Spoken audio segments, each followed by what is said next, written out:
Hello aspirants, welcome to SSK winners academy. పైన కనిపిస్తున్నట్టు question చూస్తే Jio number 16 అనేది 1986 మార్చ్ 31న మనకు ఆంధ్రప్రదేశ్ ప్రభుత్వం రిలీజ్ చేసిందని ఫస్ట్ పాయింట్. ఆ తర్వాత ఆఫీసర్స్ కమిటీ నివేదికను అనుసరించి ఆ జియో నెంబర్ 16 రిలీజ్ చేశారని సెకండ్ పాయింట్ ఇచ్చారు. కాబట్టి వాటిలో ఏది కరెక్ట్ అని చెప్పేసి అంటున్నారు. ఇక్కడ మనకు Jio number 36 and Jio number 16 అనేటువంటి రెండు జియోస్ మనకు తెలంగాణ ఉద్యమంలో కనిపిస్తాయి.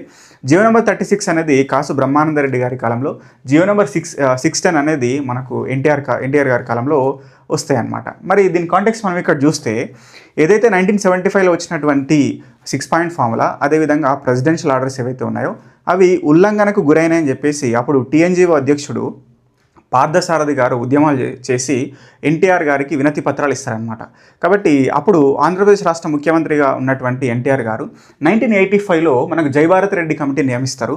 ఇందులో ముగ్గురు వ్యక్తులు ఉంటారనమాట. ఇక్కడ చైర్మన్ వచ్చేసి జయభారత్ రెడ్డి, దాంతోపాటు ఉమాపతి అండ్ కమలనాథన్ అనే వాళ్ళు సభ్యులుగా ఉంటారు. దీన్ని ఇక్కడ ఆఫీసర్స్ కమిటీ అంటారనమాట. కాబట్టి ఈ కమిటీ 36 పేజెస్ రిపోర్ట్ ఇస్తుంది. సో దానిలో భాగంగా వాళ్ళు చెప్పిన పాయింట్ ఏంటంటే 1975 అక్టోబర్ 18 నుంచి 1981 జూన్ 30 వరకు 56,962 మంది నాన్ ముల్కీలు అంటే స్థానికేతరులు ఇక్కడ ఉద్యోగాలు తెచ్చుకున్నారని చెప్పేసి ఇక్కడ రిపోర్ట్ అనేది ఇస్తారనమాట. కాబట్టి ఇక్కడ ఈ పర్టిక్యులర్ పాయింట్ ఏదైతే ఉందో, ఈ రిపోర్ట్ ఏదైతే ఉన్నదో దీన్ని రివ్యూ చేయడానికి మళ్ళీ ఎన్టీఆర్ గారు సుందరేషన్ కమిటీని నియమిస్తారు.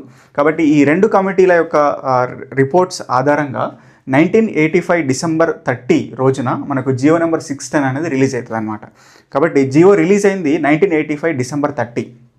కాబట్టి ఈ జియో అనేది చెప్పినటువంటి అంశాలు అనేవి ఏవైతే ఉందో జియో అనేది దీని అమలు 1986 మార్చ్ 31 లోపల జరగాలి అనేటువంటిది దాన్ని అక్కడ చెప్తారనమాట. కాబట్టి 1986 31 లోపల జియో అమలు కావాలి. జియో అమలైంది 1985 డిసెంబర్ 30 అనమాట. కాబట్టి ఇది దీనికి సంబంధించినటువంటి ఆన్సర్. కాబట్టి అక్కడ ఉన్నటువంటి రెండు పాయింట్స్ కూడా తప్పే. ఫస్ట్ ఏమో 1985 డిసెంబర్ 30న రిలీజ్ అయింది ఫస్ట్ ఆన్సరు. ఇంకా సెకండ్ దానికి ఇక్కడ రెండు కమిటీలు ఉన్నాయి, Jayabharat Reddy committee and Sundaresan committee. రెండు కమిటీల ఆధారంగా రిపోర్ట్ అనేది వస్తుంది అనమాట. మరి ఇందులో ఉన్నటువంటి అంశాలు మనం చూస్తే ఇక్కడ ఇంత 56,962 మంది ఇక్కడ ఉద్యోగాలు కొల్లగొట్టారని చెప్పేసి ఫస్ట్ పాయింట్.